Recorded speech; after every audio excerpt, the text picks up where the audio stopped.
What's up, everyone? Welcome back to Talktagon episode 15 with the UFC 315 review from this past Saturday. We had a lot to talk about, but today, Brady with me as always, Max, and we have Rami back this week again for the pay-per-view, and we actually have all three of us this week, so Hey, that's good. no How more you guys ducking for doing me. today?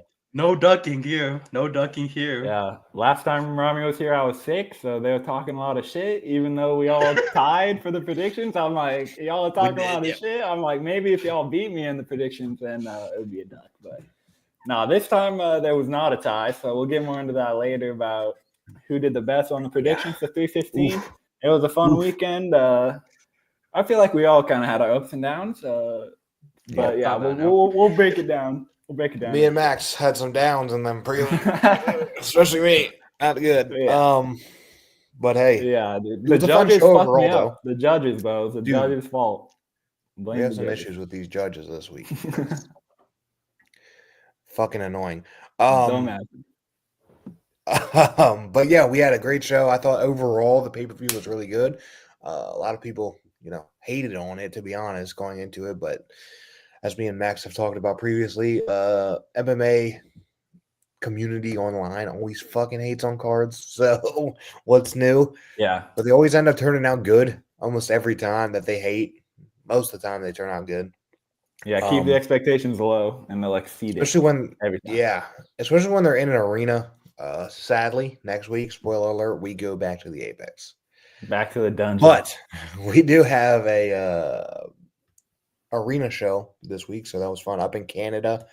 Let me kick things off with Canadian. We'll get into our first fight here. As you can see the predictions, Mr. Rami went crazy. But luckily... Oh my gosh, dude. I didn't even realize it. He was like, oh, I just had my first loss later on. I'm like, wait, what? I was not paying attention. I'm like, oh my God. I'm like, this is going to be bad in terms of who does the best. Rami. Yeah. Clean on the prelim. Luckily for us, Max, we all picked the first one correctly. Yeah. Man, we kicked off with Bexot Almacan defeating the Canadian Brad Katona in goddamn, Almacan smoked Katona in round one. Just smoked him. He just waited patiently, real patient. Just waited, and then nailed an uppercut, and then got the knockout shot, finished him on the ground quick. This is the first time actually Brad Katona has been finished. So Almacan, good job, but we all picked him. He looked really good. He looked really, really good. Yeah. Made light work of him, dude. Katona, I mean, he's okay, but I don't think he's really the best fighter to offer, but it is still impressive how easy he made that look, dude. I'm like, no matter who it is, it's like Katona is honestly still solid. One Ultimate Fighter, I think like maybe twice. So he's definitely good enough to beat, the not the best guys, but yeah, he showed that he's not on Bekzat's level, dude. That uppercut was absolutely beautiful and finished it off quickly, dude. 1 minute and 4 seconds. Beautiful. It was a very cold start for Brad Katona. Despite being a two-time Ultimate Fighter winner, he went into this. Bekzat had the hottest start, and we saw in under a minute, he landed all those beautiful shots, and then finally ended with an uppercut to take the first fight of the win. I felt for Brad, but Bekzat came in there ready to handle business and just get out of there as quick as possible. He did not want to deal with any rowdy Canadians. He just wanted to go in, get out, and just get himself some food. Yeah, easy. Luckily for us, quick. So he can have much to talk about there. I mean, he beat his ass. So easy or Canada, first win in UFC too since his debut loss to Umar. That was a while ago, like last year, March. So came back strong. And yeah, I feel like he's just gonna keep getting better since that first fight was a tough test. I mean, Umar Nurmagomedov as your debut, and he actually took it to a decision and actually looked somewhat competitive. So this guy's got on radar for a potential prospect and maybe contender because they need him in that division. There's lots of merry-go-round of contenders in there, so let's get some new blood. 100%. But yeah, quick, easy. We both got that. And then we move on to our next bout where Daniel Santos took on Li Yang. This was a solid fight. I thought this was decent. Round one, both heat. Santos was dropped early. Lee was then dropped later in the round. Santos' leg kicks were great. Lee had some great liver shots. He was really attacking the body almost the whole time. Round two, similar to the first. I mean, both were going crazy. Santos mixed in some takedowns, though. Round three, then Santos realized, like, those takedowns are probably what I'm going to need to do to win, so he did it. Two dogs, real good fight. Both big shots kept going to the end. But in the end, it was 30-27 across the board for Daniel Santos. I thought Santos won.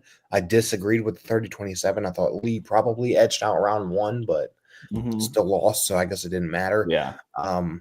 But yeah, good fight. Santos took the win. Both of you took the win. I picked Lee because he looked phenomenal on the Road to UFC series, and I backed him here, but he didn't do too hot. But solid fight still, though. Good fight. Yeah, it was super entertaining, dude.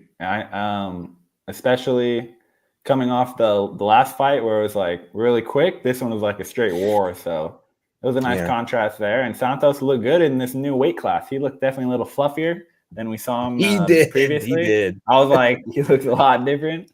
But hey, dude, he showed that even though he's a little bit shorter for this new weight class, it doesn't matter if you've got the footwork to get in and out, dude. So I was really impressed.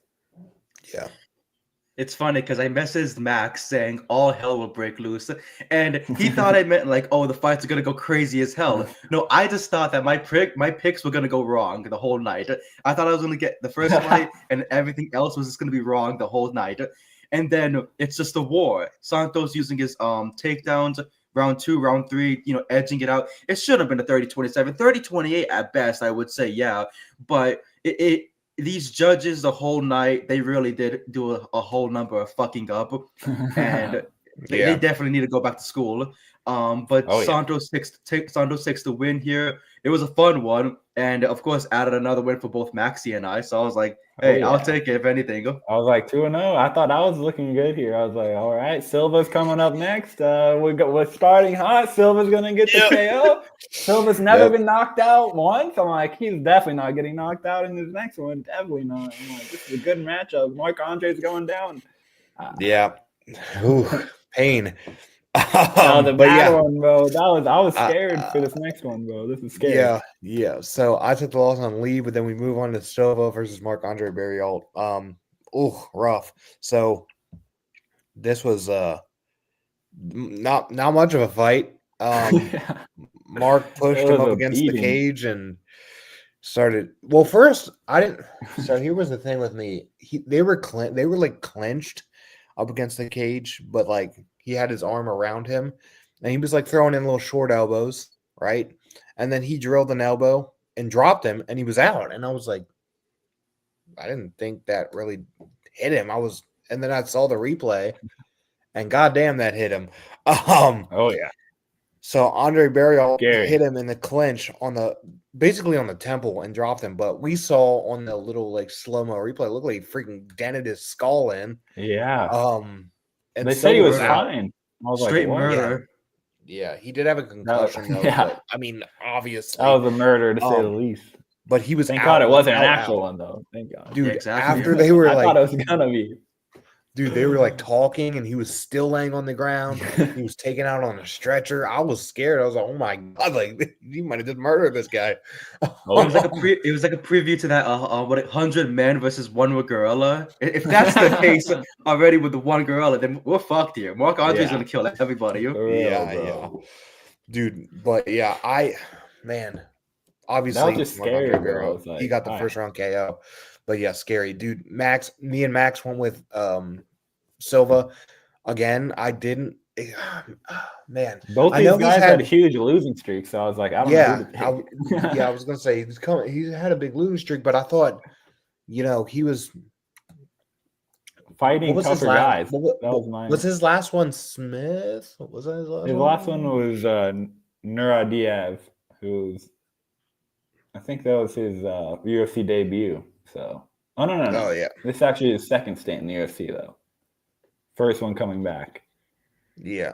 It was. And then he lost to Weidman, Shara, and Brennan Allen before that. So he definitely was on a tough skid, that's for sure. But he'd never been knocked out before this dude. That's why I was like, all right, Marc Andre's been knocked out a bunch of times. Bruno, yeah, and Silva's, as long as he's able not to, bad.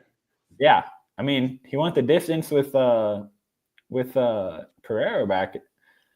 It's like not that long ago. I'm like, it's crazy how quickly these careers can change, dude. So gotta appreciate him while you can watch him. Yeah, well, he was having some issues outside of the octagon. I believe he was kind of contemplating retirement and stuff. So I maybe he will now. After that, that was brutal. Yeah, I will say Marc Andre Barrial did get the performance bonus for this, so I'm not arguing with that. He'll knock me out. Yeah, but yeah, rough. Rami, you did get the win here. There we go. Mm-hmm. This is I did. Rami's momentum continues to go here. My streak. For real, that one was not a robbery, that's for sure. No, not at all. It was brutal. It was brutal. I feel bad for. I know, but I was kind of like scared to talk about it. I'm like, this guy freaking dead. Yeah, Then he started moving. They did say he's all right. They did take him to the hospital, and they did say he's okay. They were like, no fractures. I'm like, no fractures. Yeah, I don't know. I'm like, maybe it looked like his head got dented. Yeah, maybe. Yeah, I think maybe his skin was just like a little swollen and like I don't know. It was weird, but they did say he just like had a concussion, which is obviously bad, but expected. Yeah, but yeah, he's okay, so that's good because I thought he was dead. Back in the win column. Yeah, I excited too. In Canada taking one for the night. They didn't get many, but they got one. So shout out to them for that. Then we moved on to Navajo Sterling defeating Ivan Erslan via unanimous decision, which was 29-28, 29-28, 29-27. First two rounds of this fight I thought were okay. There wasn't anything crazy. I thought Sterling did a good job at mixing up the strikes. Then in the third round, they started turning it up. Third round, Sterling started turning on the heat. They were piecing each other up. But Sterling really, really had the edge here. I felt like Erslan was a little step behind. Sterling dropped him, almost finished him, but we went to a decision. Sterling gets the win. We all picked Sterling. Still undefeated. He looked good, but not the most entertaining fight in the first two rounds. But hey, we'll take a win. I'll take a win for sure. I needed it. But yeah, not bad. It missed 2-2 over there. I'll take it. Hey, better than 0-4. I was scared about that pick. Sterling came into this with a 7-fight win streak, turned it into an 8-fight win streak, and just it came in there handling business as he should.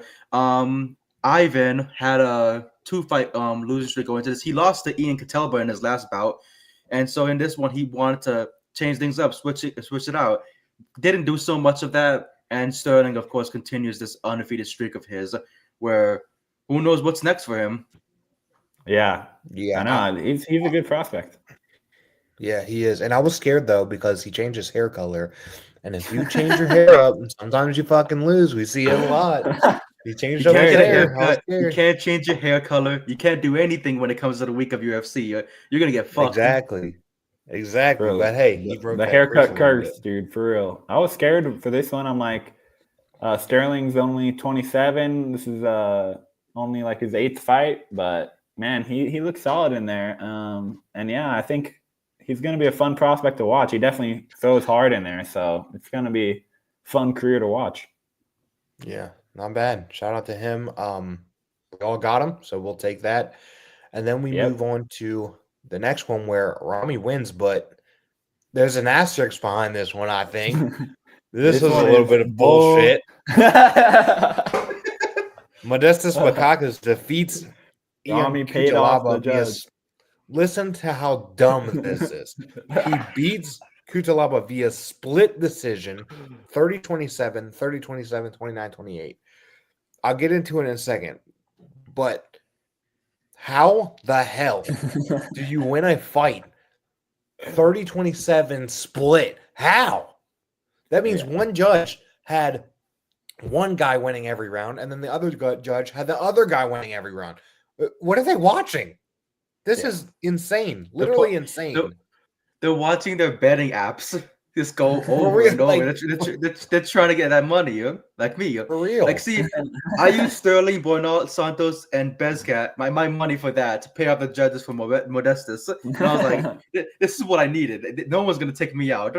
And that's what we got. It was a fucked situation. The judges on Saturday night were just fucking dumb. Like, we saw later on in the night, we're going to get to it from the main card. But Jesus Christ, where do they get these guys? The back of an alley? Like, we just don't understand this stuff. Literally, like, it's insane. Like, there is no possible way. Like, genuinely, take out me picking Cutelaba, right? I thought Cutelaba won. Take that out. Take that fully out. There's no way in hell that you can judge a fight. You can have two judges watching the same exact fight and have each guy win 3 rounds. There's no way. There's like literally no way. Because what is happening? I just don't get it. Scoring system that works. There should not be this. You know what I'm saying? Yeah, it's just so subjective, dude. And I thought that Bukakis was landing some decent shots in round 1. I thought Cutelaba had more volume, and then they were like kind of going back and forth. It was close. I'm not saying it was like Cutelaba destroyed him and then lost, but I did think he was just a step ahead the entire time, and then he lost.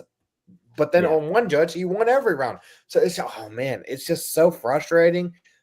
Thank God I don't think any of us bet on this. But if I were to bet on this and then lost that way, I would have been furious because this is the reason why I don't bet on UFC that much, because they could literally just steal your money for LOL. Like, hey, I'm feeling like this guy won, even though he didn't. So he wins. Like, it's bullshit. It's actually bullshit. So I feel bad for all the bettors out there because this should not happen. The UFC has to change something for real. And we talking about it a lot, Max. Like, they're not. Are they going to change something? No. But should they? Yes. Like, this has been going on for years and years. They're not going to change anything. But they That's funny because the last show I was part of, we were talking about it as well. Like, judges, referee, the officiating, it needs to get better. And they're like, how can we fuck it up even more for these 3? You know what I mean? Like, next pay-per-view, let's fuck everything up. Like, oh my god, I can't bet whatsoever because of California. But it's just crazy that these things can happen to people. You know what I mean? I've had friends who will put like a $10 parlay on like a big fight, and they're like, "Oh, I'm getting down to that last leg. This is the moment." Let's say, example, the Catalba fight. This is the moment, and then you get fucked over like that. Oh man, you'd have to put a bullet through my chest to ever stop me from betting again. 100%, dude. It's like you're saying about the scorecards, Brady. It just doesn't make sense. I'm like, it makes sense if there's like a few swing rounds here and there. It's like, okay, maybe it's 29-28 either way. But I'm like, I don't know. I feel like it was pretty clear who won. And the scorecards are like crazy, bro. I'm like 30-27. Like, how is that even possible, bro? I'm like, if he won a split decision 29-28, fine. Yeah. But 30-27 split decision is insane. Like, how is that even possible? For real. How did he win every round in the eyes of one judge? I'm like, I just don't see how that's even possible. Yeah, it's frustrating. Like I said, I can bet. I don't. Sometimes I do, but I don't for the most part because of this. And it's ruining the sport for multiple different reasons, but ruining the sport for bettors. It's honestly ruining the sport for some of these guys because especially on the prelims, they're not getting paid that much. They need a win to get more money. So they're probably getting what, 50-50 if they win. Yeah. And then it's like, it's just a bullshit how it's like if you win, you get this much. If you lose, you get half. I'm like, bro, that is just crazy. Like, for example, like 5K show up, 5K win. Yeah. Not many people can survive off of that. Example, let's say like you need a bonus like Marc Andre got. That's a good 50K, but you have to pay off all these other types of people because you got through this training camp with the trainers, the coaches, all these people. And then you get screwed over like this. You walk away with 5K, but that's going to go all the way to medical expenses, to your coaches, to all these, to your gym, every single person. It's messed up. They really do need to look into this, like a deep evaluation of looking into these judges, because if you're having a situation where a guy is losing the entire, let's say a guy is losing the entire fight, and the judge says, "No, I think he won. I think he won round 2 and round 3." You're not valuable. You're not good as a judge. You're not doing anything right in the system. We don't need you. But these guys are gonna always come in, fuck things over, and then we're gonna have to just talk about it and be like, yeah, hopefully they get better, and then it never gets better. Yeah, then they'll be back on the next card. Exactly. Yeah, you'll see that. You'll see that name, and you'll be like, "What the fuck? Why is he back?" Then you have Dana like, "Oh, well then don't take it to the judges." Okay, fucking easier said than done, brother. Because like, can't, like, what the hell? I know, bro. I'm like, it's just such a brutal sport, bro. Literally, it's like you can get fucked up by the judges, and then you get fucked up out of half your paycheck. And then it's like, even if you don't get fucked up by the judges, if you get knocked out, then you get dealing with getting knocked out, and you get half your money. I'm like, bro. You know what? I feel like the UFC needs to modernize their pay structure, bro. I'm like, it should just be you. If you actually fight, you get this much money. I'm like, it's just so weird to me. I'm like, no other major sport is like the team gets half the money if they lose. You get half your pay if you lose, and then otherwise you have to win. Otherwise, if you get half the money, I'm like, wait, what, bro? Imagine the Super Bowl, the World Series, or the NBA Finals. They're like, wow, congrats to the winning team. The losing team gets nothing. No money, no sponsors, no travel, and nothing. You guys get zilch. That makes no sense for anybody. Crazy. I'm like, if the UFC actually wants to get the best athletes to participate in MMA, bro, I'm like, these other sports don't have these bullshit rules where it's like, oh, if you lose, you get half your pay. I'm like, wait, what, bro? I'm like, how about if I show up and do what I'm supposed to do for my job, I get paid, bro? I'm like, what? I'm like, I'm calling it now. Ian Catalbo will be in bare knuckle fighting soon. yeah, bro. He actually could be good in that. I'm like, I would pay for it. Not want to fucking get hit with his bare hand. That's for sure. Nah, fuck that. Hulk will kill me. For real, bro. But yeah, I think the judges need to do some BKFC, learn some things. Agreed. Pay for this thing. But yeah, hey, solid fight from Ian, but you didn't win because they screwed you over. But hey, Rami took that one. Mystic Rami. For real, bro. He paid the judges. It was his fault. Damn it. But hey, we all had some solid ones coming up on the end of the prelims. How about Jasmine Jasudavicius defeated Jessica Andrade first round rear naked choke submission? This was another one easy. She stayed long. Clearly had a big reach advantage. Jessica's stocky, but she's not long. She's not tall. So Jasudavicius just stayed back and then took her down early.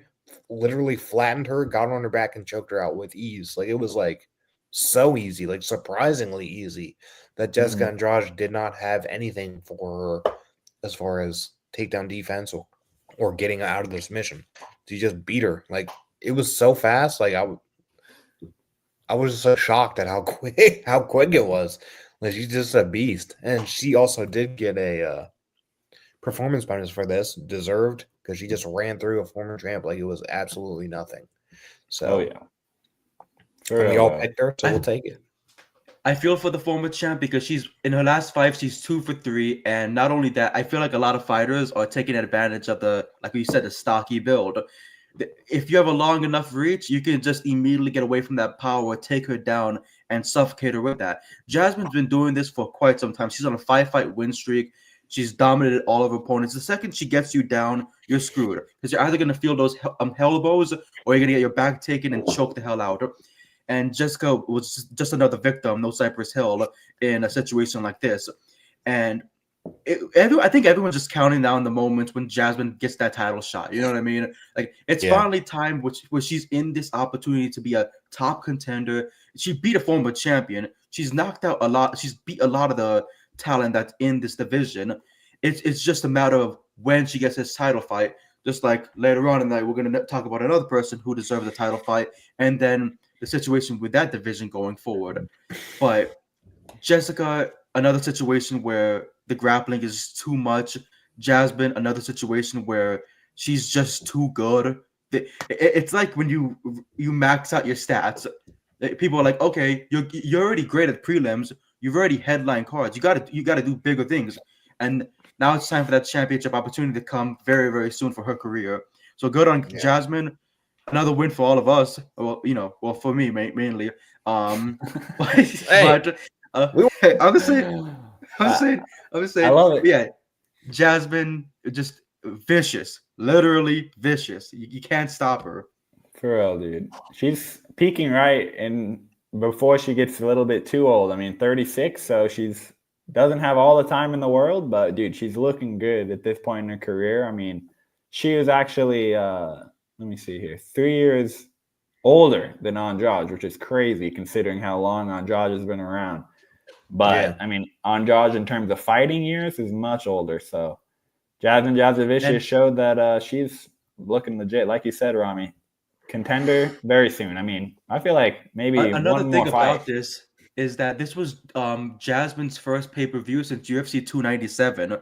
Like the fact that they kept off all these cards and like, oh, we're gonna wait it out, keep on these pay-per-views. She's not a fight night person anymore. She's a pure pay-per-view. You got to pay her the big bucks, Facts. and because she's gonna show up every single time. And Getting that right finishes. there. Come on now, that exactly. That's the perfect thing we need. We need finishes, and we need women like Jasmine. Come on, keep it going. For real, statement wins, bro. Because I'm like, Andrade, casuals know her, bro. I'm like, she's been in the UFC video game for years. Always has crazy power in those. So I'm like, bro, people know this lady she's been around for so long. So to make her look that easy is going to be big for her. So she's going to need to capitalize on this momentum in her next fight and keep this shit going.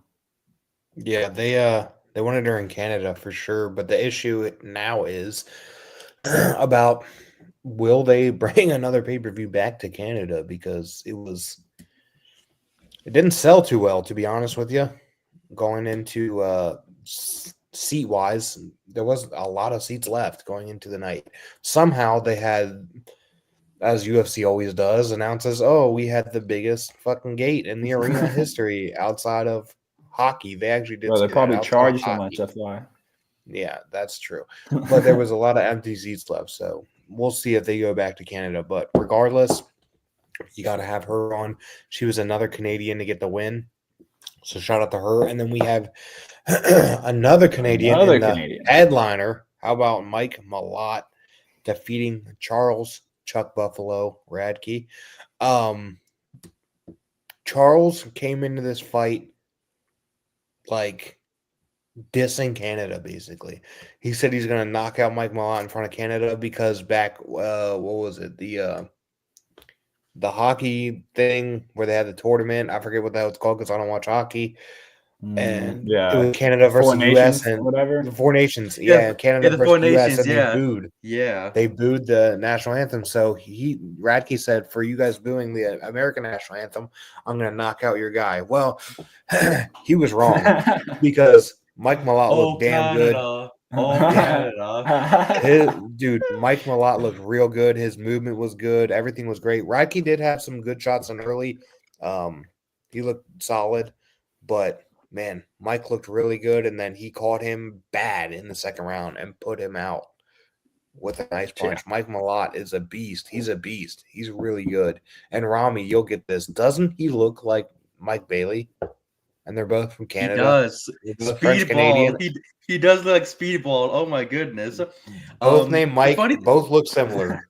Right? You guys talking about a wrestler, I'm guessing? Yeah. Professional wrestler. Speedball Mike Bailey from AEW. He wrestles for AEW. He's phenomenal. You got to check out his work. They're both French Canadian, and they both named Mike, and they both look alike. It's fucking weird. What the? Twins. We have a secret Bruce Buffer and Mike Buffer situation here. We might. With Charles, I only remember him from that one moment where he was homophobic. Yeah. That post when DC's like, wow, what the fuck is that all about? Like, edgy. Wow, we're so edgy, brother. He spent so much time in the Modern Warfare 2 lobbies. But Mike came and handled business. I was happy about that because, like, come on. You're gonna hate a whole freaking whole Canada because of booing, because of hockey. Come on now, like those motherfuckers are diehard fans, And what's Yeah. happening in the world right now, Yeah. they have every right to boo. Like, but Charles is gonna be Charles, and Charles is gonna get knocked out, and that's what happened. So Mike Malott, speedball Mike Malott over here, taking over the win, taking the featured prelim win, and would you look at that? Look at that. Green. All green. This the line of green. I felt like I'm Joe Pesci in Casino. Hey, it drops down. Easy. Don't worry. It drops down. Oh, Brady. Oh, shit. Phil, but Radke, though, that was a satisfying knockout, dude. I'm like, this guy, bro. It was. This guy thinks he's like, dude. Obviously, he's very tough. I mean, he's a UFC fighter, but I'm like, bro. I'm like, you're a little too sensitive about the booze, bro. I'm like, seems a little soft, bro. I'm like, seems like a snowflake to me, bro. A little bit of booze get you that worked up.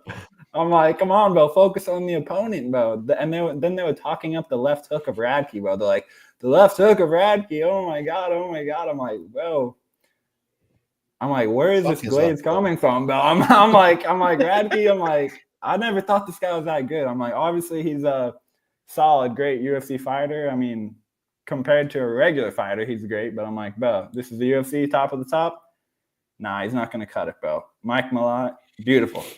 Absolutely beautiful. I love that it was the left hook. After they were glazing Radke's left hook, they're like, gotta stay away from that left hook. Then he gets knocked out with it. It was just hilarious, though. So yeah, Radke, maybe go back to the regional scenes. You know, maybe stay in America. You know, it's like seems like if you travel, it's like these other countries have these better fighters. I don't know. So maybe go back to the regional scenes. I just got word Radke's fighting in Arizona. Your thoughts, Max? Pull up, bro. Nah. Don't pull up. Both gonna show me the left hook. I'll be like, what are you saying about my left hook, bro? You hear knocking, you hear banging on your door. Bro, yeah, like, it was good to see Mike Malott win, though. Yeah, Mike Malott, he's now on a 2-fight win streak, coming off that very weird loss to Neil Magny, where he shouldn't have lost that, but he did. Got TKO'd in the last because he just gave up, basically, which was crazy. But 2 in a row now, Trevin Giles and now Charles Radke. Love to see that from Mike Malott. And we end off the prelims. Yeah. Me 4-3, Max 5-2, Rami 7-0. Me and Max stayed pretty close the whole time, and Rami was up there. But don't worry, I was like Dale Senior before the wall. Yeah. Basically the wall. I hit the wall. Oh man! But let me take these up. I'm no longer the sheriff in town. JDM the wall. JDM the wall. Jack Dillon. Calm down. Don't say that again. We then move on to our main card, and we kick things off with the returning Benoit Saint Denis versus Kyle Propolich. Kyle was not the original opponent, but Benoit still fought. And to be fully honest with you, I'll be 100% honest. So Benoit Saint Denis dominated the wrestling in round 1. He didn't let Kyle do much. Round 2, Kyle was cracking him a bit, and I was a little bit nervous there. I told Rami flashbacks to Dustin Poirier because holy shit. Benoit was like, I don't want to say he was like out of it. He was wobbly, but it was like, holy shit, like he's kind of hitting me good. And I'm like, I don't know what to do. But then BSD started to come back. He turned it on, went crazy with the strikes, took him down, locked in a submission arm triangle for the win in round 2. But I was, how do I put this? I don't want to say disappointed in Benoit Saint Denis, but I feel like Kyle, he should have fucking ran through him in round 1. Like, he should have absolutely destroyed him and beat him quickly. He should not have made it close. When he had him against the cage in round 2 and he was landing those elbows, I was thinking that should have been like a first round incident. You know what I mean? Like, he just immediately pressure elbows on him and just finished him very quickly. But then when he started getting cracked, those shades of Dustin and Diamond, and you're just like, is he about to lose again? He lost to Dustin. He lost to Renato Moicano. Is he gonna lose to Kyle on a 1 week? It was a 1 week notice, right? Yeah. I was thinking, like, God, are you real? Do you hate Benoit Saint Denis? Do you hate the French people? But like, he came in there and he handled business in second round, so that was good on him. And it gets back your momentum, your motivation as well. Because if he lost here, I feel like he would have had some serious doubts about his career, and it would have been a serious, like, man. Because It would have been like a situation with Chuck Liddell when he got knocked by Rich Franklin. You're like, what am I doing getting knocked out by a math teacher? You know what I mean? And like, this is not good for me. I need to get the fuck out of this business. And that would have probably been the same case with Benoit Saint Denis. You were one win away from a title opportunity, and then you're opening up this card against the 1 week notice fighter, and you're about to get slept. Oof. But he handled business. He did what he needed to do, and it's going to be interesting going forward because what can Benoit Saint Denis do next? Will he want to get rematches against like Renato Moicano or other? He can't get a rematch against Dustin. Dustin's done for it. Like Dustin took the win. He took everything you had, and now he's gonna go fight for the BMF championship. Exactly. He's gonna fight for the BMF championship now. He's like, fuck yeah, I'm gonna go get my gold. You're gonna have to wait to get your gold. Like Rami knows this. Rami knows this in wrestling. When you're retiring in wrestling, you usually put the young guy over. You hand the torch. Dustin did the exact opposite. He literally took everything from the young guy and then left. Like, what a dickhead. That doesn't work for me, brother. He just came in there, handled business, body slam, leg drop, get out of here. Go to the back here. Fucked him up. But the issue here also that I found with Benoit is there's a path to beat him, like a very clear path to beat him. So it's going to be tough for him because I don't want to say he can take a shot, but it's very evident. If you push him and you start hitting him, he's going to back the fuck up and he's not going to know what to do. I don't want to say as bad as Bo Nickel, but like he doesn't want to get hit. So it's like if you start pressing this guy, we saw Renato Moicano and Dustin, but if you start pressing this guy and you get some good shots in, he's gonna fold, which is a terrible trait to have. And he almost folded to Kyle, who hasn't not even been in the UFC for quite some time, came in for this fight because Canada, and then almost fucking won, which would have been huge for him. Yeah. So Benoit needs to, I don't know if he needs to maybe fix up his defense on the feet or something, but he can't be getting hit all the time like this, or he's not going to have a great career. Yeah. It's like his defense is good when it comes to stand up, but when he gets too close, he lets his chin wide open. He needs to just do what he does best and wrestle. Just take the leg, double hook, boom, take him down. Even go for the over under with the knees to the stomach. Like take out your opponent, weaken them. Because like when he fought Dustin, we thought he was suffocating him. We thought, oh, Dustin's not gonna be able to do anything. But Dustin gets out of the exchange and then lands the straight left and just took him out. And it was like, I think it was straight right actually, but it took him out and we're just like, huh. This week's podcast sponsored by, anyways. But so, but no, but it's the truth though. I do hope that he gets better with his wrestling and actually like contributes more of that to his wrestling style, because you gotta. You're not gonna you can't get fucked up anymore on a stand up, because if you do, you're gonna meet a guy like Kyle who is just like Dustin, and that is a fucked situation. Yeah. I think it's just whenever he has these long combinations where he goes into that God of War mode, as his nickname is. So he kind of wants to play into that and go crazy. But then I'm like, bro, that's when you get rocked. I'm like, maybe just go into the clinch. I'm like, there's a reason that's you seem to always win when you do submissions. I'm like, maybe stick with your game plan instead of doing all these stand-up fights, because his stand-up is lots of holes in his defense. Like you guys were saying, leaves a lot of openings, and if he's lucky that this guy didn't hit harder, because he was getting hit, like you guys were saying, and he's gonna need to work on it. Otherwise, it could be repeated results from when he fought the last few ranked guys, and it didn't go so well. But I'm happy he did get the win. It seemed to mean a lot to him to fight in Canada. So I was worried he was gonna not be able to fight at all. Thankfully, Kyle stepped up, took the fight, and actually put on solid performance for a massive underdog. So it was actually pretty entertaining fight, where I thought it would kind of be just straight steamroll. It had a little bit of sauce. Yeah, not bad. And we all picked him, so that's good. Dude, so every time we all picked the same one, we all got it right, dude. I just realized that. If we all picked it, we're all right. So we just got to pick them. We all need to come to agreement, and we'll all go 10 for 10. Oh, whatever, 12 for 12, whatever it is. This is competition here. I'm trying to take all of you out.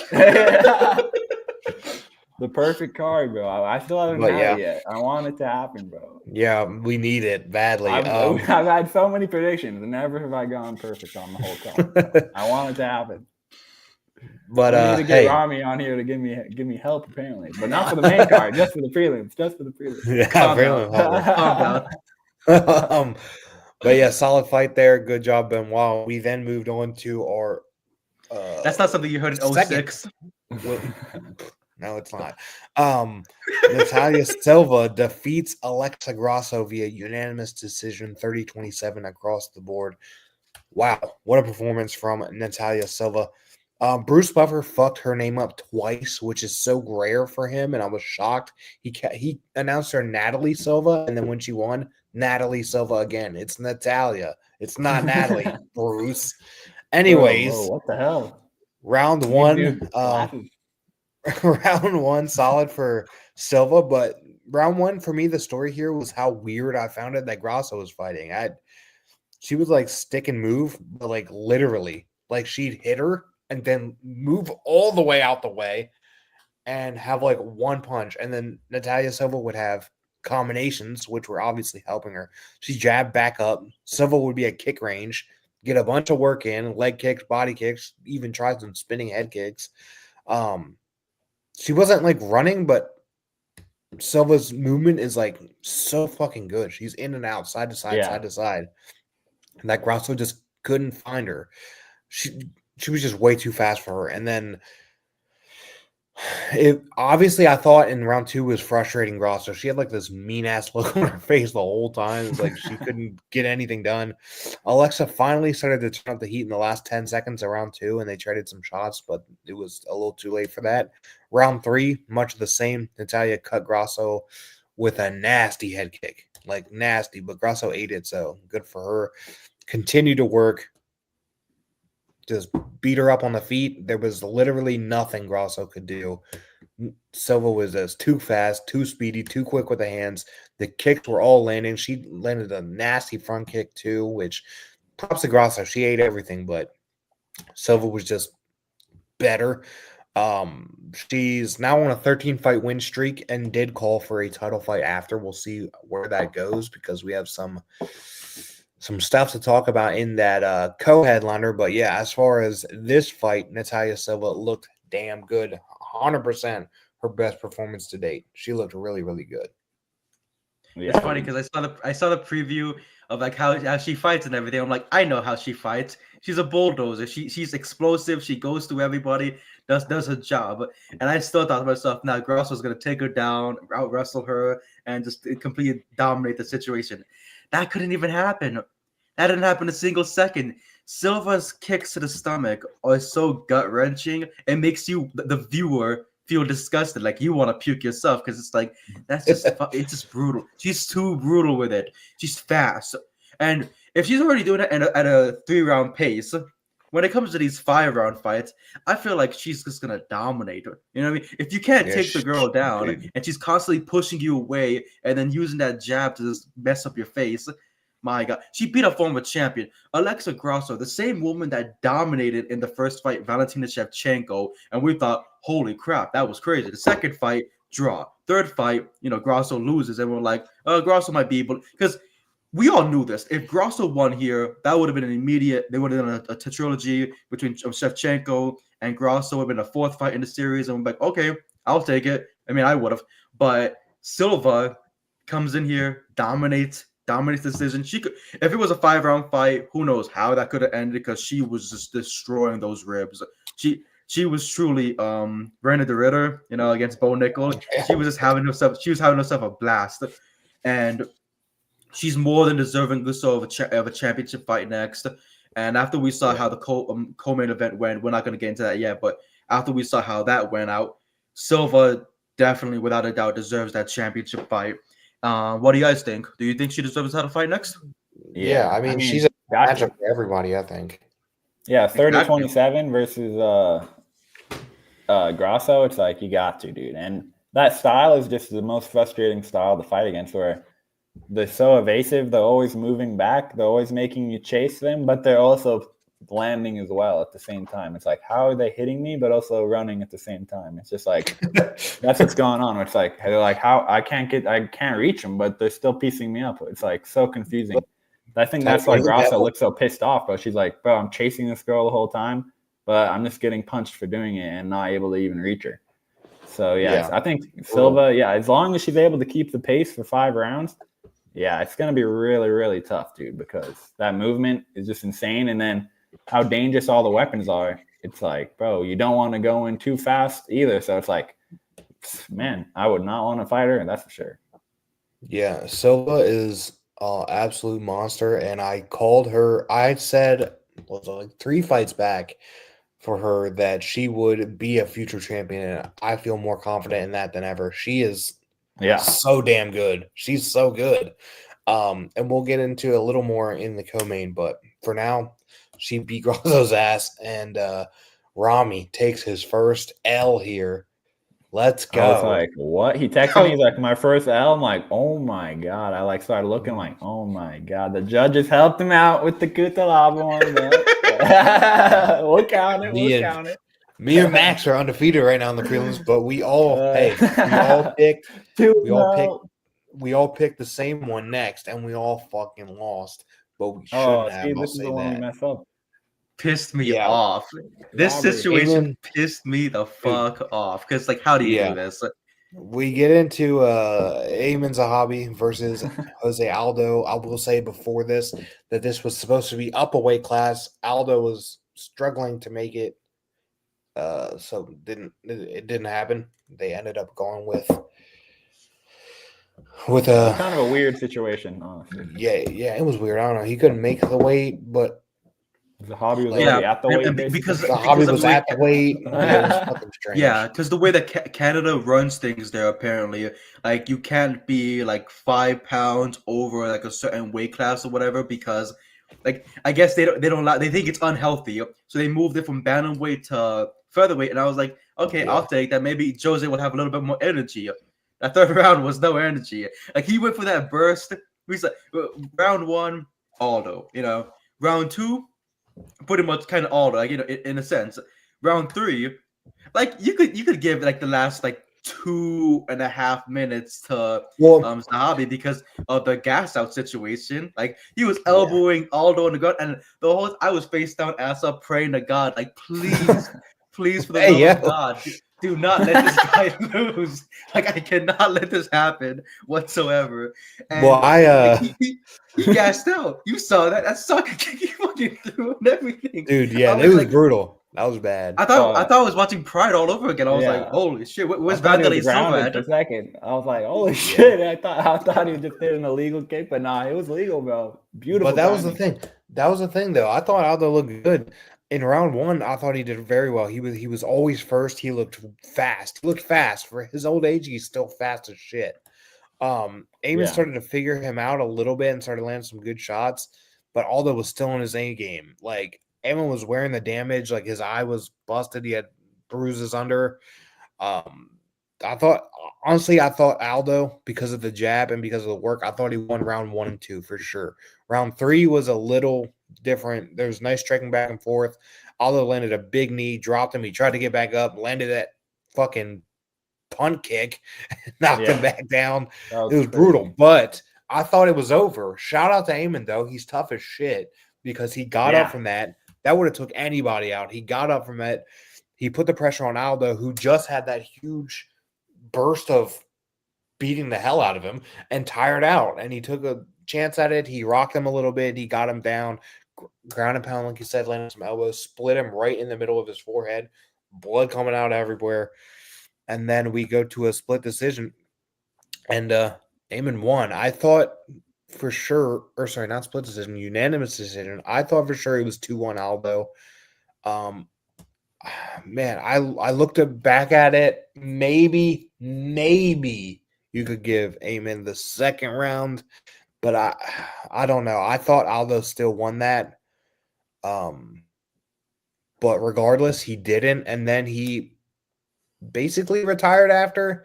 He said that he believes he's done. I think that was very much it. Like, he doesn't have, like, look at this. The weight cut was a little bit too much for him and everything. For him to go into a next fight and have to put that all back into it with training and cutting weight.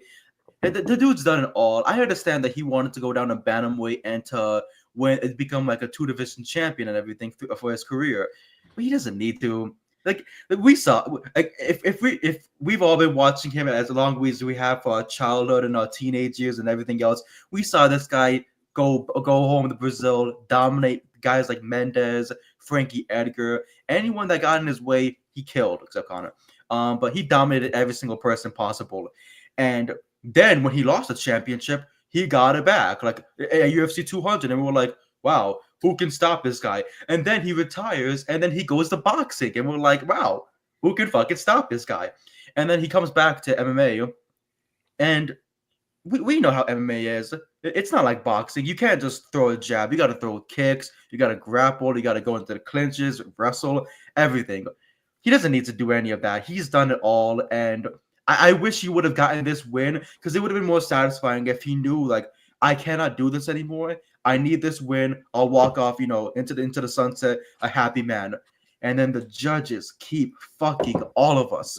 This is not fun anymore. This is not fun anymore. This was not fun in the beginning to be fucked in the first place, but it's just not fun in the first place to have to see Aldo put his all into these 2.5 rounds, almost lose from getting gassed out, and then they still fuck him over. Come on, what's going on here? Yeah, for real, bro. Yeah, it's pretty bad. It was just extremely depressing, bro. Just like you said, the whole career arc for. I'll tell you about extremely depressing. Aldo and Grosso losing for me. I'm losing here. For real, bro. After that streak back to back, bro. But I count that as a win for us, bro. I'm like, I should be green if the judges knew what the fuck they were doing. It should be. We gotta find a mutual color to like say we won, but we didn't win. Like orange. Asterisk on the robberies. For real. Yeah. The funny thing is now, though, at this weight class, Aldo only has 4 losses: Volkanovski, Max Holloway, Conor McGregor, and now Amin Zahabi, which is wild. Zahabi, those are at featherweight, right? At featherweight. Yeah, at featherweight. Yeah. Okay, in the UFC, 4 losses. Yeah. Remember Merab? Yeah.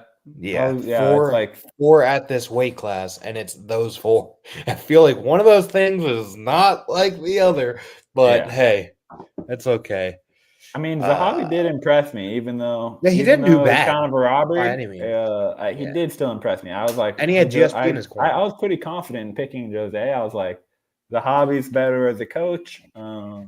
His team is good, but I'm like, I'm not really fully convinced that this guy's fully top level UFC. And he still kind of looks funky. Like, he doesn't really look very explosive, but then he'll kind of like explode with these weird ass combos and actually land. So he actually impressed me. Even though it was kind of a bad decision in my opinion.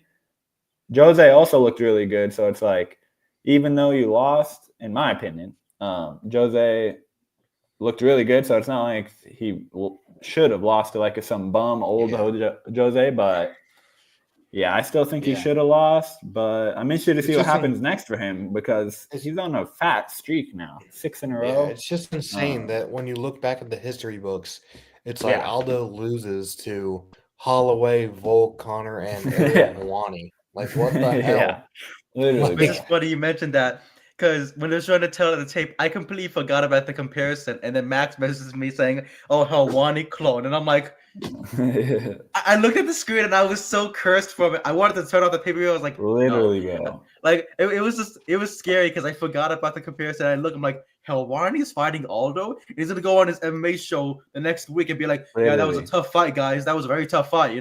Fucking cut on his head. Like, what's going on? It's actually insane how much they look alike. Like, yeah, it's weird. It's like they're brothers. Yeah, it's like not even a meme, bro. It's like they literally look like twins. It's so crazy, bro. For real. Like, I love the pictures of him hugging Dana, and everyone's like, Ariel and Dana made up. They're like, for that Lesnar announcement. Yeah, bro, I'm like, that finally made up for it. For real, bro. Dana's regardless like, of AI. Regardless of him, robbing Aldo. He won, so this is a big win for him. It'll do a lot going forward. Huge. Like we said, Aldo did retire, so he can move on. And like you said, he's on a big streak, so hopefully he can get something Yeah, some good. he's 37, so he's got to The get issue going. with him is the weight class thing. Is he going to stay up, Yeah, stay down? Who knows? But who cares? Because he's on a hell of a streak. So yeah. that's good. And we all took the L on that one. Asterisk, we took the L. And then I count as a the green. co-main event here, the co-main event, I took the L on this one. You two won, but solid fight. Valentina Shevchenko retains her women's flyweight championship against Manon Fiorot via unanimous decision, 48-47 across the board. Round one, I thought Valentina did well. She busted Manon's nose like almost immediately and was gushing blood. I'm pretty sure she probably broke it. And I she told definitely Max broke it. this. Yeah, I told Max this. I was confident in Fiorot, but I told him in round one, she looked fucking nervous. Something was off. I don't know. She just did not look like how she did coming up, and she was just off. But round two, she started to kind of, feel herself. She was defending takedowns well. She did that the whole fight. Her takedown defense was really good. She then got a takedown of her own at the end of the round, so maybe she took that 1-1. She almost hit an illegal knee, but Shevchenko blocked it like an X block and fucking got out of it. That would have been really bad. bad. Like an CM Punk over here. Yeah, for real.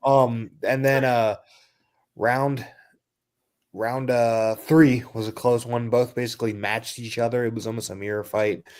Round four, Valentina, she landed two really, really nice spinning back kicks. She was all the spinning attacks. It was a back fist too. She landed like every time, but did try for more takedowns and failed. So I will say in round four, Manon could have won round four if she didn't go for that crazy spurt in the last 10 seconds. She kept trying to land a spinning back fist over and over, and then she gets caught. And I think that was one of the most beautiful shots the camera caught when she gets hit right in the nose, and you just see the blood splat to like the side. Like it felt like Family Guy when Peter punches the chicken, and then you see the blood just pop out. I was like, oh man, this is perfect. Yeah, she was having some really, really, really good knees in the clinch. That was like the most positive thing for her. Every time they clinched up, she was nailing Shevchenko with knees, and it was good, but didn't do much damage. But like you said, she got knocked down at the end of the round four. Round five, similar to three, they were kind of close. Again, great takedown defense, but Valentina was moving well. Both had some decent shots. Nothing big in the fifth round, so I was going into it like, man, this is kind of hard to score because round three and round one, Shevchenko, round two, Fiorot. 3 and 5, I thought were really close, so it could have went either way.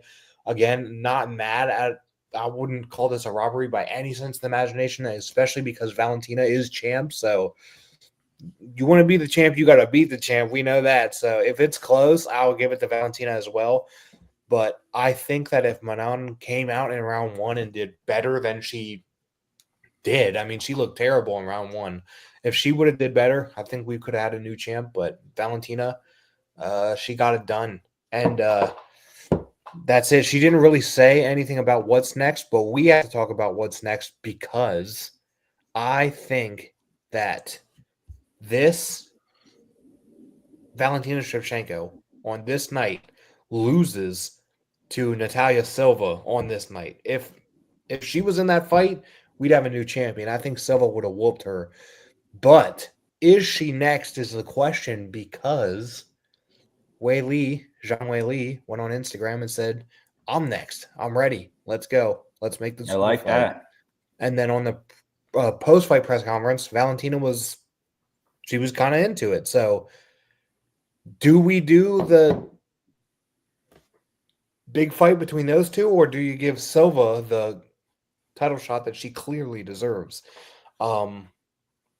I don't know, because in all honesty, I said I want Silva to be champion, but I also want to see Shevchenko versus Wei Li. So I'm a little But then whoever goes up and down, do they strip them the belt? Like me and Max talked about, like Dana's like so adamant on no more double champs, and we'll talk about it in the main event too. He hates that. So is one of them, whichever class they go to, is the other one going to get their title taken away? I don't know. So it's a weird situation. Yeah. I think you got to go with Zhang, though. I mean, It's probably the bigger fight, you know. And plus, you guys think they'd book it for July for International Fight Week? You think that if they have enough time, if everyone gets medically cleared, we can get there for International Fight Week? Because that would be huge. Yeah. A double title co-main event, like a double champion co-main event right there. That's perfect. Because I don't know what the main event could really be. Because John Jones ain't doing shit. Well, they have really obviously they have not announced anything for International Fight Week. I think because they're waiting, number one, for the main event to see how that shook out, and now that kind of ruined a lot of things. But yeah, I think that could be a good fight, but I don't think it would be the main event. So it would be a co-main event, and then what do you put in the main event slot? I don't know. So who knows? But it could be yes. The answer is yes. It could definitely be on that card, especially because Shevchenko didn't really take much damage here. So I agree. And I think, now is the perfect time to make it. It's like both of them are over 35 or 35. I think Zhang is 35. Yeah. And Shevchenko's 37. So I'm like, this is now the time. Like, they probably won't be around too much longer. So if anything, I think that whoever wins this one, they fight Silva. And then that's a huge fight right there, too. Because then if Silva's able to beat the winner, that'd be crazy. It's nuts when you think about it, because they're both two-time champions in the respective divisions, and to face each other, I think that would be perfect for all of us. Plus, Valentina. Yeah, but who wins? Who wins? I want early predictions right now. That's a tough one, bro. It's just tough. I'm like, what's the size here? I'm like, if Zhang is similar, I'm going with Zhang. I mean, it's hard to pick against Zhang. I have to go with Weili. Yeah, me too. Which is funny too, because I don't know if you remember, Brady. Remember when she won the title from Jessica Andrade? Yeah.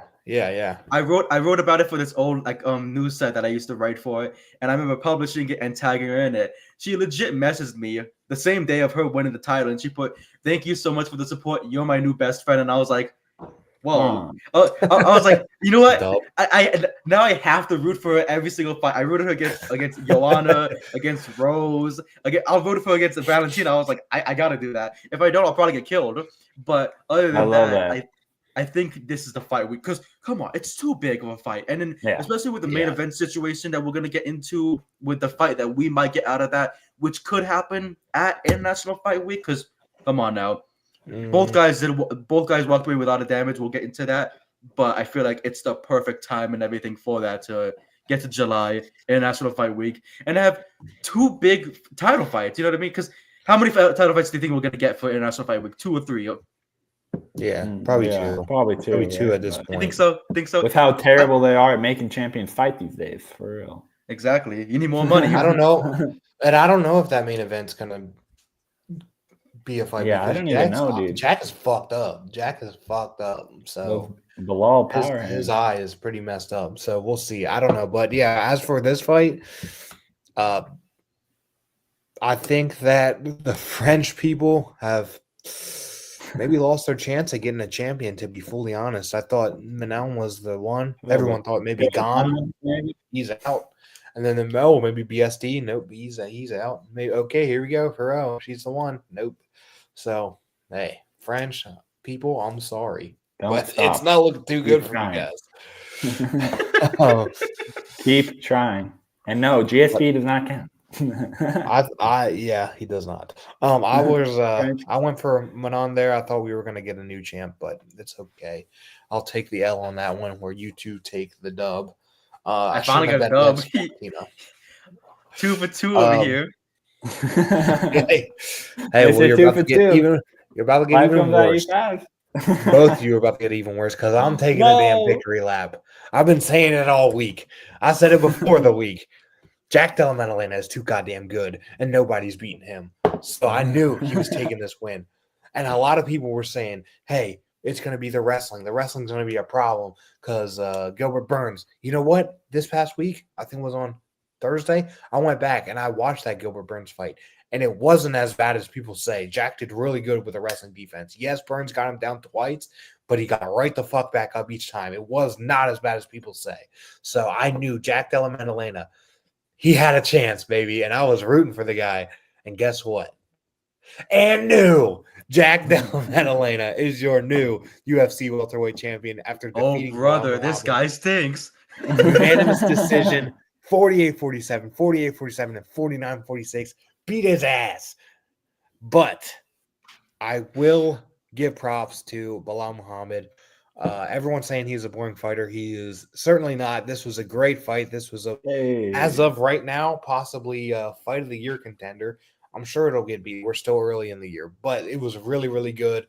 And Belal has said all week that he was going to show us that Canelo boxing and he was going to stand with Jack. And for the most part, he did. For the most part, he kind of stayed true to that. He stuck with Jack. In the earlier rounds, he was kind of like teasing a takedown, but he wouldn't fully go for it. And then he'd stay striking. Both landed some solid shots. Belal, again, tried to go for a takedown early, but Jack got out of it. Jack landed a really nice head kick too, but he ate it. Bilal's chin was what really, really impressed me here. He didn't shy away despite getting hit a lot. He just felt a little bit behind though. Round 2, JDM landed a big right early again. Belal ate it. Belal tried for another takedown, almost had it. JDM got away. Belal and Jack both landed at the end of the round. Nice shots. Jack's head movement was what also really impressed me here. He was in and out with his head. He looked so good. It was hard for Belal to hit him, but again, he did hit him sometimes. Busted up his eye. Belal was landing nice jabs, really nice jabs. That's what kind of did the damage under his eye. But again, just looked a little step behind. Belal tried for a takedown at the end of the round. Jack reversed it. We then headed into round 4 where Belal was landing more on the feet. This kind of felt like a little off round for Jack. But they were going back and forth. Belal shot for a takedown, instead took the back. Jack was able to turn it, get away from it. Belal landed some nice combo shots, and the round started to get close at the end, but Belal shot again, Jack landed a solid knee, big hook from him, ended the round. Round 5, Jack landed 3 nice shots in a row on the feet, then landed a knee, cut Belal under his eye pretty badly. Belal then immediately landed a big punch back. Finally got the takedown, was able to control him on the ground, got some ground and pound in, which really fucked the eye up. Jack got up. His eye was like swollen at this point. He landed 2 elbows, wobbled Belal. I was like, oh my God, he's going to finish him. Kind of like the Gilbert Burns fight, but Belal outlasted it, did like a sweet takedown where he like flipped him over. Jack got up, landed another knee. There was just blood everywhere. He rocked Belal again with about 12 seconds left, and then they slugged out until the end. Very entertaining fight, very good, but not close. I thought Jack very clearly won this fight. Belal, again, maybe to his detriment, did say that he was going to stand and strike and did for the most part. Maybe if he didn't have that game plan and maybe if he did fully just go straight wrestler mode, he could have won. But, hey, again, props to him. Stayed true to what he said and had a very, very entertaining fight. And like I said, probably fight of the year so far. So, Belal, one hell of a chin. Respect to you. Everyone calls you boring, but you absolutely showed out. So I need to give a shout out to Belal because that was a very, very, very good performance. But Jack Della Maddalena was just a little bit better. And new Jack Della Maddalena. But again, I might sound crazy for this, but I had it going into round 5, 2-2. Because I felt like the jabbing was working out for Belal a little bit, like rounds 1 and 2. Like if you see how I'll send a screenshot later of it. I don't have it right now, but like the way that I was judging it, Jack was definitely taking the edge because the jabbing was working so well, the jabs and the kicks. And if Belal would have immediately went for that whole wrestling game plan from round 1 all the way going forward, I think he would have outlasted and taken down Jack Della Maddalena's cardio. That was not the case. But I was very proud of him for the fact that he stood there. He kept going forward and taking all these punches, broke his orbital bone, his nose, split his fucking lip, everything. And I remember back when I first started watching Belal Muhammad, it was I think 2017. He had a fight where it was like during Ramadan. He went in there, he dominated the fight. I was like, hell yeah, I can't wait to see him fight again because when I learned he was a Palestinian like myself, I'm like, this is my guy. And then his next fight, he fought Jeff Neal, Hands of Steel Neal, and he got messed up, but he didn't get dropped. And I was like, if Jeff Hands of Steel Neal could not drop him, I wonder who will drop him. And then when Jack Della Maddalena couldn't drop him, I'm like, I'm not gonna lie. I know people are gonna make fun of him because he compares his boxing to Canelo, but he doesn't have a Canelo chin. Because look at Canelo. 100%. Canelo's been never knocked out. He's never been knocked out, and you've never seen those two in the same room together. So I'm just saying, like, you know what I mean? Virtually identical. Virtually identical. Hey, his chin is definitely fucking great. No one can take that away from him. Remember the chin, you know what I mean? Like that right there, it's just perfect. Yeah. But remember the chin right there. But yeah, Bilal, even if it was his first title fight and he lost it, I'm still proud of Bilal for what he did. I can't wait for him to get back in there for another title fight when they have to, rematch this, because you got it. You know what I mean? He didn't get knocked out. He didn't get submitted. He stood there and he stuck his ground. But it won't happen immediately because we all know that fucking Islam Makhachev is coming, and he's coming hard, and he does not want to stop coming. And so I feel like Stephen A. Smith there. But no, like JDM did his job. And JDM knows what's next. He knows that there's going to be hungry people coming after him. Just who do you give it to? You know what I mean? Yeah. Who gets that? Does Islam? This is the issue. Islam get it? Because someone said, does Islam get it? Then Ian Gary wants a title shot. Then there's another name that's Sean doing Brady. it. Shavkat Rakhmonov, Sean Brady. Lots of guys. Honestly, there's so many guys that want to kill Jack, and Jack, you got good head movement. But these guys are not going to go and stand toe to toe with you like Bilal. They're not. They're going to take they're you wrestling. down.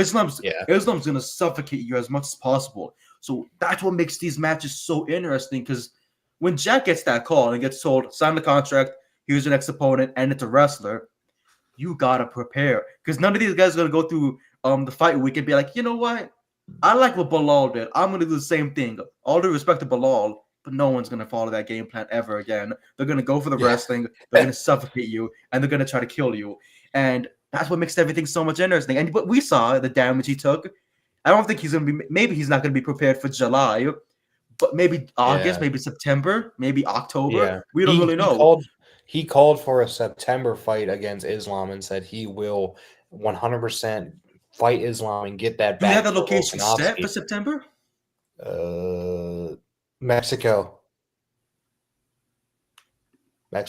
Yeah. Wouldn't that be potentially the same fight card that Volk wants to fight Yair at? Yes.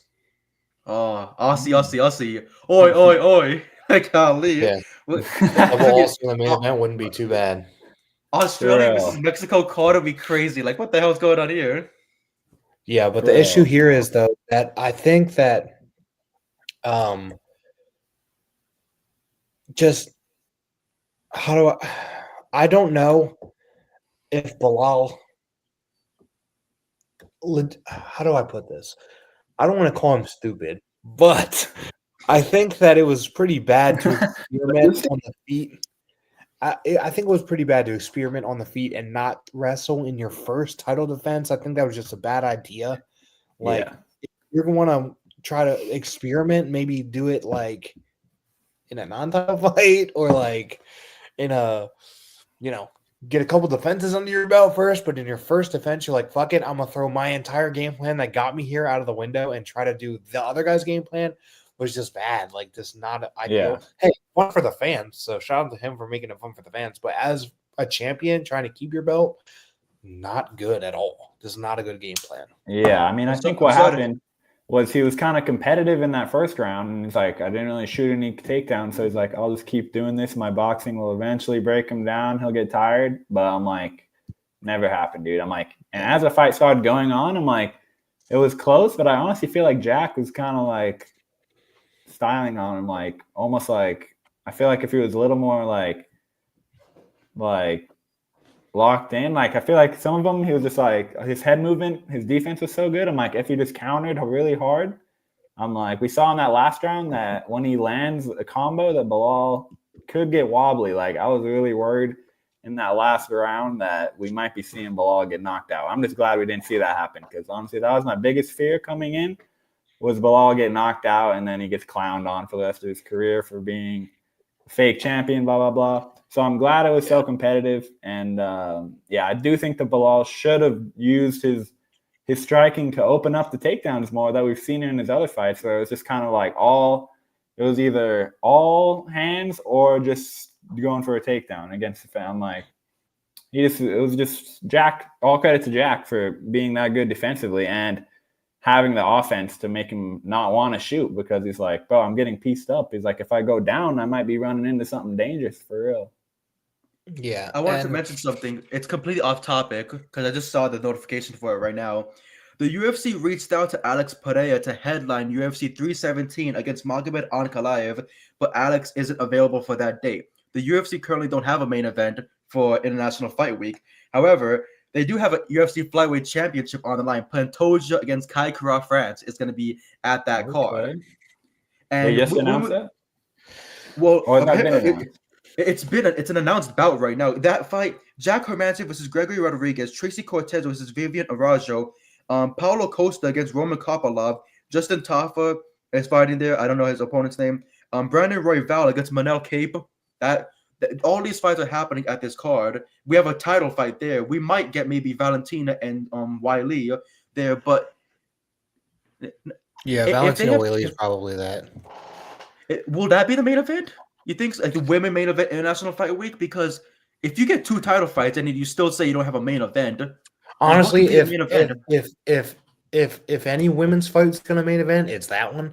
But exactly, I don't know. Double title. I don't know. It's weird. That's weird. They're in a tricky situation, but all these people don't want to fucking fight, bro. I'm like, it should be Jones and Aspinall, for fully honest, but that won't happen. I'm like, start stripping these motherfuckers. They don't fight, bro. I'm like, this is the thing. This is how it all comes back around. So, the winner of this fight, if it was Bilal, Islam refused to fight Bilal because they are training partners and friends. But if Jack Free won, Palestine, baby. Islam would move up to fight Jack. But this comes to the question of Ilia Topuria had to move up to fight Islam, had to get rid of his title, vacate it because Dana said no more double champs. Well, now we see in 2 back-to-back fights, is he going to make Valentina or Weili vacate their title? And is he going to make Islam vacate their title? I don't think he is. So then it's just screwed over Ilia Topuria, to be honest with you. And now this guy, Ilia, he can't even fight Islam because Islam's going to fight Jack. And now he's probably going to have to fight Charles Oliveira for a contender bout. And then in that case, what if Islam beats Jack? Then whoever wins that contender's fight's waiting even longer. It's very convoluted right now, like very, very weird. And then and then if Islam does fight Jack, which Jack said he will 100% do that, but then number one, Shavkat deserves the title shot. This was supposed to be Shavkat. If Shavkat did not get injured, Jack Della Maddalena is not champion right now. If he did not get injured, Sean Brady isn't a contender because Sean Brady then filled in for Jack and beat Leon. Now it's all fucked up. Now the whole thing's messed up now. And it's like, what do you do with all these contenders? There's 4 contenders, 5 if you count Islam down below, that could all fight for a belt. But it's like, what do you do? Yeah. It's a good problem to have, I guess. But it's really, really convoluted when you have the double champ shit because it just kind of messes everything up. Yeah. I just think that they just completely mismanaged the whole situation. I'm like, why are we making Ilia? I guess Ilia just wanted to go up in weight. I'm like, that has to be the only explanation because I'm like, why are we said making it seem like why are we making it seem like he's gonna have this double champ fight or something? And then they're like, well, we don't know. We're like, we're not sure what's gonna happen, guys. I'm like, what do you mean? I'm like, I'm so confused. I'm like, Ilia's gonna sit out for so long before we even know who he's fighting. I'm like, bro. One contender that we mentioned, Sean Brady, is right now talking, and he says, I want the title shot, but there's still Shavkat, there's still Islam Kamaru and Buckley saying whoever wins is getting a title shot. We're all going to have to fight. I'm gonna have to fight. He said, Sean Brady says he wants to right now fight Ian Gary. Yeah, I would. That's the fight to I would. make.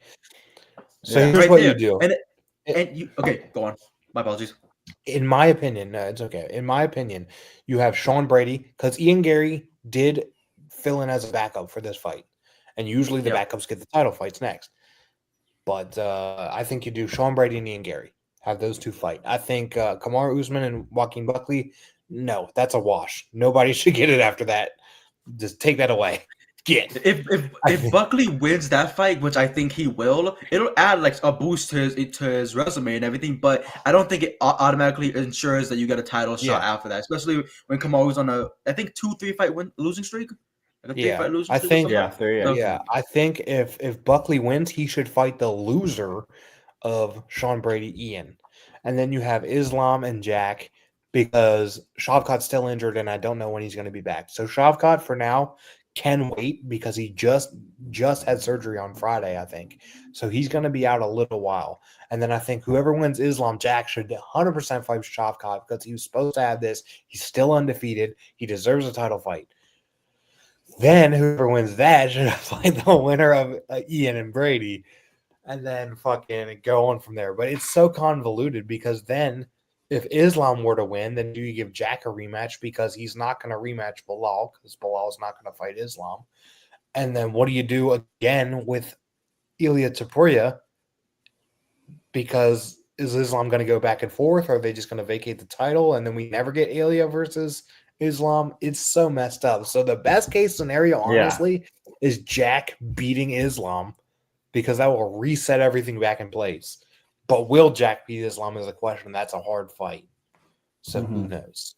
Yeah, I'm interested to see how Islam looks up at 170 because he's definitely pretty big for 155, but I don't know. He's not exactly – I don't know. I don't exactly think of him as a welterweight, but I feel like he'll probably be looking huge. He'll probably Islam got knocked out at lightweight before. Honestly, if he keeps it on the feet with JDM, it's not going to go well for him. But again, that wrestling of Islam is such a game changer that who knows? Bro, we know he'll be able to at least try to take it to the ground. He's going to try. He's not going to stand. Islam's going to try. He knows he wants to win. So and it won't be a situation like with Volkanovski. Volkanovski was tired. Like that man was doing so much work, taking on all these fights and taking on all these competitions to keep himself staying active. So Islam got that, win over him, and everyone was like, well, where's Volk going to go next? Volk is champion again. But now when you have a situation like this, it's like Islam's not going to stand like he did with Volk. He's going to take down Jack. As soon as the fight starts, he's going for that double leg immediately. So my money is on Islam taking it, but I just feel bad for the man who lost the championship, Bilal, because it's like, where does he fit into all of this in 1 year from now? With all I think maybe Bilal should fight the winner of Buckley Usman. Honestly, I would like that. Yeah, the Usman thing seems to have a big beef, though. If Usman, I don't know if he'll actually win. Maybe just give him the loser just to give him a win. Come on. In a way, I would like to see Bilal against Kamaru because I feel like if Bilal adds that champion on his resume, he beat Leon and he'll beat Kamaru. Hey, I'll be more than happy with that to get himself back in action and his momentum built up again. But then on the flip side of that, if Islam beats Jack and then holds the title for a while, then what the hell does Bilal even do? Exactly. Does he move up? Does he go to middleweight? Because I don't think he should. But Bilal, I hope not. He should move up to light heavyweight. Fight Alex Pereira. Fight Alex Pereira. We can do it. We'll have fun with that. Hey, his chin seems to hold up, so who knows? For real, though, I feel like Bilal's not gonna. They're probably gonna try to give him some monster. Is my guess, bro. They're gonna be like, all right, let's see who can build up off of Bilal now, because I don't know.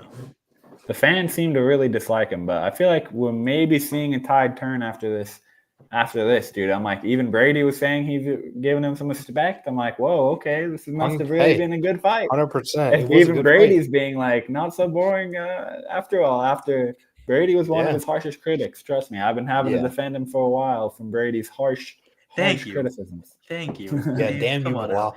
No, Bilal is... honestly, he was boring. I hate wrestling. I do not hate the wrestling, but I'm not a fan He of you just just doesn't have wrestling that the whole KO time. power, bro. That's the Yeah, issue. I'm just not a fan of that. And it's the Which same is with funny. Islam. Like, Which is funny. I want to say because didn't Bilal knock out Sean Brady? hey, chill. Hey. To be fair, Sean Brady's a wrestler too, and I think Sean Brady needs to work on his hands. I said that before. Sean Brady needs to work on his hands so bad, but I'm not a fan of guys just wrestling the entire time. It's just not my style. I want to see.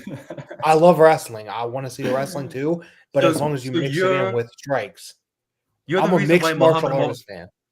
You're the reason why Yes. Muhammad Wahayev got cut from the company, huh? You're the reason why. One of the reasons. Brady made the call.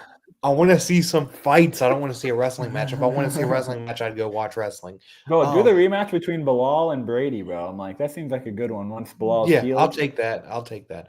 But what I will say is, Bilal Muhammad. I feel Bilal Muhammad changed my opinion on him 100%. So shout out to Bilal. Free Palestine, baby. He definitely showed. He definitely showed he can take a hit, and he has. I wouldn't say Canelo boxing, but he has some solid hands. So elbow. Yeah, but one thing I will say, I'll take what's going to happen when Bilal's getting? I mean, when Jack is getting pieced up by someone with more power than Bilal, I'm like, was Bilal's hands just really good technically? That's why I was piecing him up, or does Jack need to work on his defense more? You know what I'm saying? It's like this fight. It did answer some questions, but I also have a lot of questions still about the thing I found with Jack was his head movement was really good, but his body movement wasn't. So he'd move his head in the pocket, but he wasn't moving his feet, which is you can only do so much with your head. If you're not getting out of the way, they're gonna find you eventually. So I think he needs to work on his footwork in order to get the hell out of the way, because he was going like this and he was missing, but then Bilal would catch him with one. And then he'd throw three, he'd miss, and then he'd catch him with one. So it was like, move your feet, not just your head. And I think that's an issue for him. Bro, maybe it was just like he didn't feel any power coming back. He's like, I'm just going to stand in the pocket, freaking throw. Yeah. There's a possibility that he was just maybe waiting for a counter shot, and Bilal was eating everything. So it was tough. We definitely will not have anyone calling Jack boring. So that's at least a positive. I'm like, we won't have to hear about these fans complaining that Bilal's boring all the time. Even though I slightly disagree, but I Jack disagree is now. definitely more classical, entertaining. He's gonna put on bangers every time for sure. Yeah. Yep. And man, what a fight. He looks like a fighter, bro. Oh my god, Jack is so funny, bro. Nose and everything. And his eye was all fucked up too. He has the belt. I'm like, this just looks like a classic UFC fighter, bro. His like whole face is fucked up, but he has the belt and he's smiling. Hey, man. Bro. He's like, my life is good. Dude, I didn't even know Bilal's lip was cut until that picture came out. Like I didn't see it during the fight. It was nasty, I was disgusted. I was like, oh, that's beautiful though. It's gnarly. Yeah. It's so crazy. Bilal's tough, but hey, UFC 315, great card. I think that a lot of people slept on this card, but it ended up being pretty good. I liked it from top to bottom. I was in last place with 7-5, but I'm over, so I'll take it. At least I was better with wins than losses.